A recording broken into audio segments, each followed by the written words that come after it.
Okay, तो इस lecture के अंदर हम पढ़ने वाले हैं कि YouTube की वीडियोस को हम एम्बेड या हम अपने वेब पेज के अंदर कैसे इंक्लूड करते हैं। क्लियर? तो इंक्लूड करने के लिए आपने करना यह है कि आप क्रोम ओपन करें और यहां से आके YouTube ऑन कर दें। क्लियर? अच्छा, YouTube ऑन करने के बाद सपोज ये आपके पास कुछ चीजें हैं। ओके, अब ये वीडियो चल रहा है। अब अगर मैं इसी वीडियो को अपने वेब पेज के ऊपर चलाना चाह रहा हूं, सही है, तो इसको कैसे इंक्लूड करते हैं? तो सिंपली करें ये कि थोड़ा सा नीचे आए और आपके पास ये शेयर के ऊपर क्लिक कर दें। कहां पे क्लिक कर देंगे आप? शेयर के ऊपर। जब वीडियो आपका चल रहा है ना, जो वीडियो आप एम्बेड करवाना चाह रहे हो, यानी कि जो वीडियो अपने वेब पेज के अंदर आप इंक्लूड करवाना चाह रहे हो, उस वीडियो को पहले चलाएं, उसके बाद शेयर के ऊपर क्लिक करते हैं। कहां पे क्लिक करेंगे? शेयर के ऊपर। आप जैसे ही शेयर के ऊपर क्लिक करेंगे तो आपके पास ये देखो एम्बेड आ रहा है, एम्बेड आ रहा है, एम्बेड। आप एम्बेड के ऊपर क्लिक करते हैं।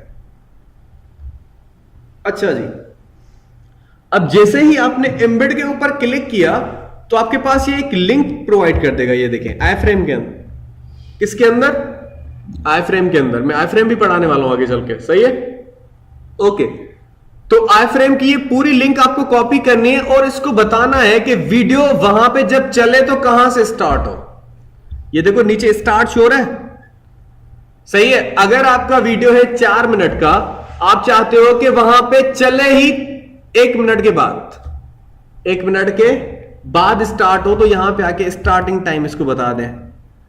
सही है? मैं स्टार्टिंग टाइम इसको बताता हूं कि मेरे पास वो सपोज 1 मिनट के बाद चले। कितने? या 1 सेकेंड है यहां पे। मैं इसको बता देता हूं कि 61 सेकेंड। तो देखिए 1 मिनट और 1 सेकेंड के बाद वो चलेगा। समझ में आया? वीडियो जो वहां पे चलेगा 1 मिनट और 1 सेकेंड के बाद चलेगा। क्लियर? लेकिन हम वापस जा सकते हैं, 0 से चला सकते हैं वहां पे, सही है? लेकिन ऑटोमेटिक जो चलेगा ना, अगर आप पीछे करना चाह रहे हो वहां पे, फिर से आपको स्टार्ट से देखना है तो आप कर सकते हो, लेकिन हम चाहते हैं कि स्टार्ट बाय डिफॉल्ट 1 से हो। सही है? तो कैसे करेंगे? स्टार्ट के ऊपर क्लिक किया आपने और ये आपकी पूरी लिंक आ गई। इसको सिलेक्ट करें और कॉपी करें। क्या करेंगे? कॉपी करें। ड्रीमियर ओपन किया हुआ है ना, बॉडी टैग के बाद, यानी कि यहां पे इन दोनों टैग्स के बीच में आप पेस्ट कर दो। आई फ्रेम पेस्ट कर दिया और कुछ नहीं करना, इसको सेव कर दें। Ctrl+S save. इसको कहते हैं एम्बेड द वीडियो। क्लियर? अब मैं इसको रन करता हूं तो देखें आपके पास YouTube का ये वीडियो चलेगा।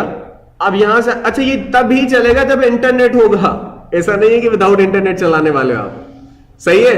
ये एपीआई है, ये एपीआई हैं जो इसकी सर्विसेज प्रोवाइड कर रही हैं। क्लियर? ये HTML के अंदर कुछ एपीआई हैं जो आप कॉपी कर रहे हो ना, वहां से एम्बेड कर रहे हो।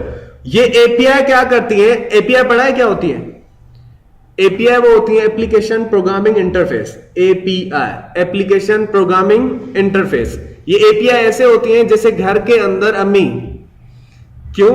क्योंकि आप जो है टेबल पे बैठे होते हो, अम्मी आपको किचन से खाना लेकर बार बार दे रही होती है ना? फिर जो भी आप कहते हो वो अकॉर्डिंग टू योर विश आपको वो लाके किचन से आपको प्रोवाइड कर रही होती है। ऐसे ही है ना? अब खाना कहां पे पड़ा है? किचन में। प्रोवाइड कहां कर रही है? उस टेबल के ऊपर। क्लियर? तो अब हो क्या रहा है? खाना किचन में है, लेकिन प्रोवाइड कहां किया जा रहा है? टेबल के ऊपर। ऐसे ही है। वीडियो किसका है? YouTube का। शो कहां पे हो रहा है? हमारी वेबसाइट पे, हमारे वेब पेज पे। यानी कि अगर आप अदर वेबसाइट्स का डेटा अपनी वेबसाइट पे शो करवाना चाह रहे हो तो आपको एपीआई की नीड पड़ती है। समझ में आ रहा है? एपीआई वो होती है एप्लीकेशन प्रोग्रामिंग इंटरफेस। इनका काम ये है कि अदर वेबसाइट्स का डेटा आपकी वेबसाइट पे शो करवाने के लिए हम एपीआई यूज करते हैं। क्लियर है? तो ये जो हम कर रहे हैं ना एम्बेड, ये एपीआई के थ्रू हो रहा है। क्लियर? ये एपीआई है जो सपोर्ट कर रही है YouTube के वीडियो को यहां पे चलाने के लिए। क्लियर? उसके बाद आप जैसे इसको चलाते हो तो देखिए कहां से चल रहा है। ये देखें कहां से चल रहा है। उसके ऊपर एक सिंपल सी, देखें ये क्या लगा हुआ है? हमने वो मार्क किया था ना, 1 से चलेगा, 1 मिनट के बाद चलेगा। देखें चला भी 1 मिनट के बाद है। ये देखें अभी इसको 1 मिनट और कितने सेकंड हुए, 20 सेकंड तक हुए हैं। क्लियर? तो आपके पास ये जो वीडियो स्टार्ट हुआ है वो 1 मिनट से हुआ है। अच्छा जरूरी नहीं है कि 1 मिनट से हुआ है तो हम पीछे नहीं कर सकते, हम फिर से भी देख सकते हैं फर्स्ट से, आपकी मर्जी है। क्लियर है? हम फर्स्ट से भी देख सकते हैं 0 सेकंड से। क्लियर? लेकिन बाय डिफॉल्ट 1 से ही स्टार्ट होगा, जैसे फिर फ्रेश करेंगे ना पेज को वो 1 से ही स्टार्ट होगा। ठीक है, तो आज का लेक्चर यहीं तक था, फिर कुछ और पढ़ते हैं।